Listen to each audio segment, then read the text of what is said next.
छत्तीसगढ़ी मनोरंजन।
जगमग होवा थे अंजोर भवानी हो, जगमग होवा थे अंजोर माँ।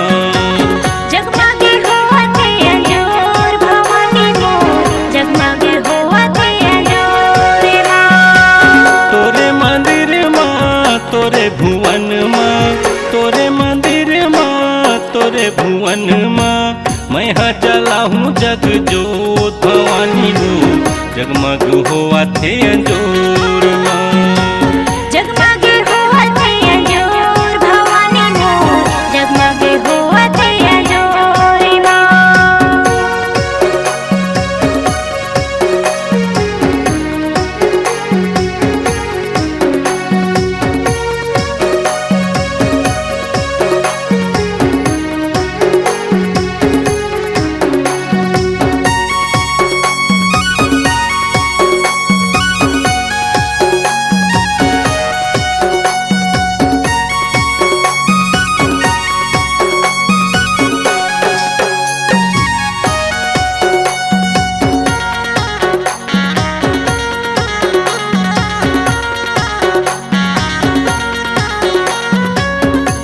तोर लइका दाई नहीं है कहीं ज्ञान, तोर दरस के आस लगा के करत हो तोर ध्यान।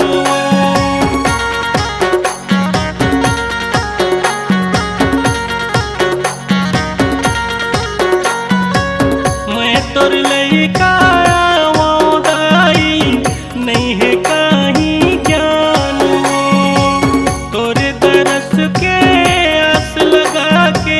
करत हो तोर ध्यान, करत हो तोर ध्यान। जगमग होवा थे अंजोर भवानी हो, जगमग होवा थे अंजोर माँ। जगमग होवा थे अंजोर भवानी हो, जगमग होवा थे अंजोर माँ।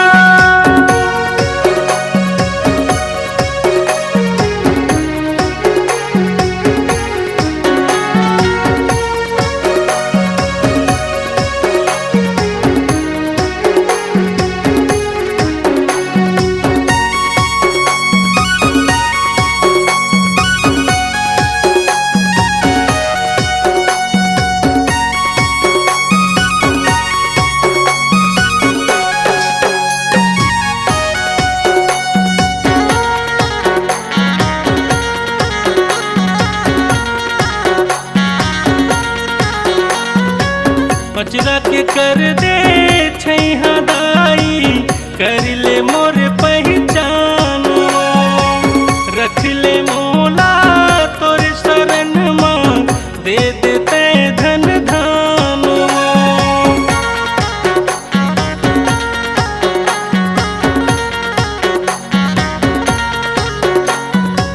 पचरा के कर दे छैहा दाई,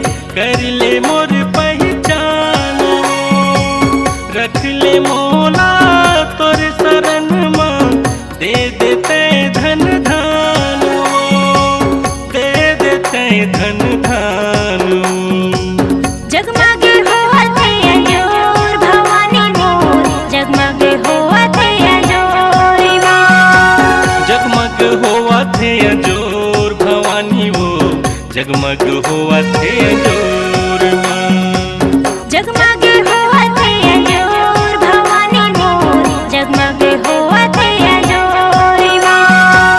जगमगे होवते अंजोर भवानी मोर, जगमगे होवते अंजोर माँ। मल्टी ट्रैक रिकॉर्डिंग कराने हेतु संपर्क करें स्वरंगनी स्टूडियो थान खमरिया। हमारा मोबाइल नंबर 8435043841। हमारा दूसरा नंबर 7000923780। धन्यवाद।